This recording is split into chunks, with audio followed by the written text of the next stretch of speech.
Hola y bienvenidos. Hoy vamos a meternos de lleno en una pregunta que está en el corazón de muchas prácticas cristianas. ¿Se basan realmente en la Biblia o más bien en la tradición? Vamos a sumergirnos en un análisis teológico que, la verdad, desafía algunas de las celebraciones más arraigadas.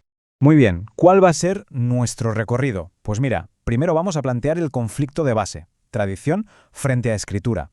Luego nos meteremos a fondo con dos ejemplos muy claros, la Semana Santa y la veneración a María.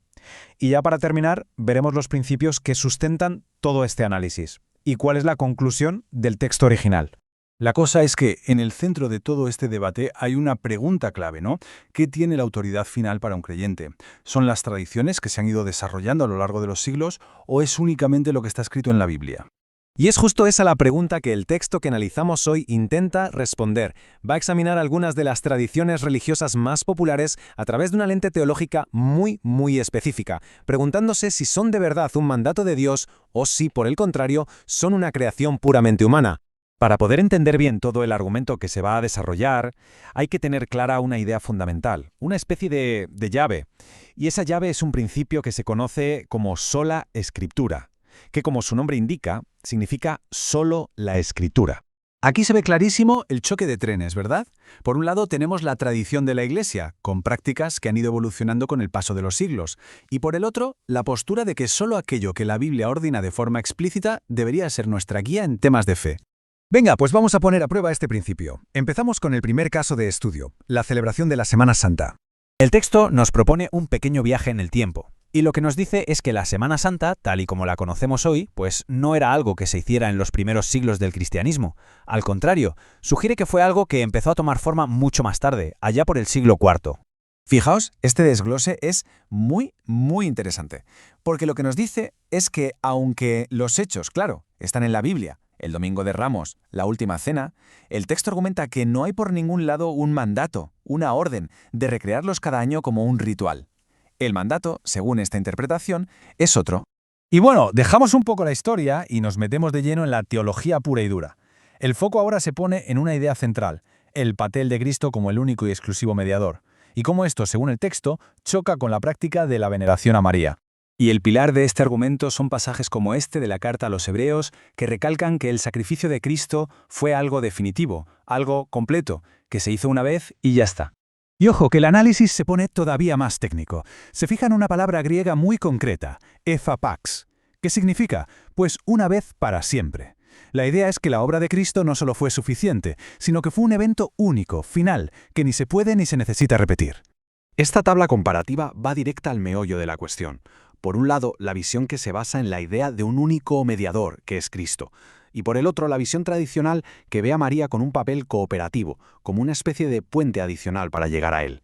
Claro, esta forma de pensar no se queda ahí, tiene más consecuencias. Ahora en análisis aplica ese mismo filtro de solo la escritura al tema de las imágenes físicas en el culto, que es un elemento común tanto en Semana Santa como en la devoción mariana. Para explicar esto, el texto usa un ejemplo muy potente, casi irónico, del profeta Isaías. Básicamente nos cuenta cómo la lógica de la idolatría se desmonta sola. Nos muestra a una persona que usa un trozo de madera para calentarse y cocinar, y con el trozo que le sobra se fabrica un dios y lo adora. Y aquí el argumento va un paso más allá. Lo que se dice es que la prohibición de la Biblia no es solo sobre a quién adoras, sino sobre el acto físico de crear una imagen, un pesel, para luego inclinarse ante ella, un istachabá. La acción en sí misma es el problema. Y todo esto nos lleva a la que sería, según esta perspectiva, la regla de oro que debería guiar cualquier tipo de culto público. Ni aquí lo tenemos. Este es el motor de toda la crítica, el llamado principio regulador del culto. La idea es sencilla, pero muy estricta. Si la Biblia no lo manda expresamente para el culto, entonces no se hace. Punto. Ni más ni menos.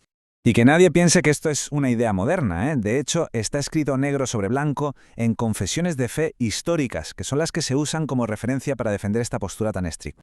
Esta tabla lo resume todo muy bien. Básicamente, el texto clasifica las prácticas religiosas en dos grandes grupos. O son un mandato directo de Dios que sigue vigente, o son una tradición que los humanos han añadido después.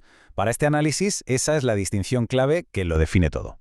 Vale, y después de todo este recorrido por la historia, la teología y estos principios, ¿a qué conclusión llega el texto? ¿Cuál es el veredicto final? Pues la conclusión, la verdad, es bastante radical. En resumen, La Semana Santa sería una tradición tardía y no bíblica. La mediación de Cristo es tan completa que no necesita ayuda. El uso de imágenes para el culto, según la Biblia, sería idolatría. Esa distinción entre adorar y venerar, pues no aparecería en la Escritura. Y por tanto, el principio de sola Escritura lo que pide es volver a la simplicidad del culto original de los apóstoles. Y al final, después de todo lo visto, nos quedamos con la gran pregunta que plantea este análisis. A la hora de rendir culto, ¿quién tiene la última palabra? ¿Lo que dice la Escritura? ¿Lo que ha marcado la tradición? ¿O quizás una mezcla de ambas? Ahí queda la reflexión.